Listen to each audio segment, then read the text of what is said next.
ఇది కేవలం యాత్ర కాదు, ఇది భగవంతుడితో ప్రత్యక్ష సాక్షాత్కారం. ప్రతి సంవత్సరం లడఖ్ పర్వతాల మధ్య మంచుతో కప్పబడి ఉన్న ఓ గుహలో సహజంగా ఏర్పడే శివలింగాన్ని చూడటానికి లక్షలాది భక్తులు వస్తారు. ఇది అమర్నాథ్ గుహ.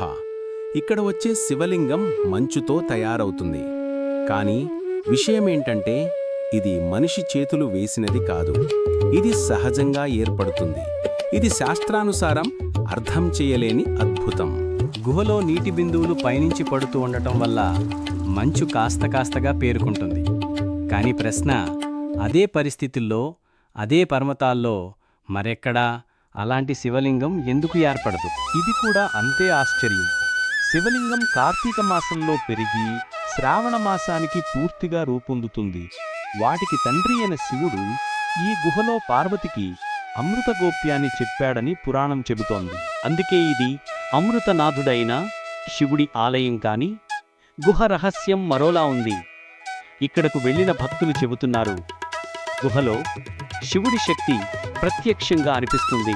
అమర్నాథ్ గుహ ఎప్పుడూ ఓ శక్తివంతమైన చైతన్యం చుట్టూ ఉందంటారు పుణ్యాత్ములు.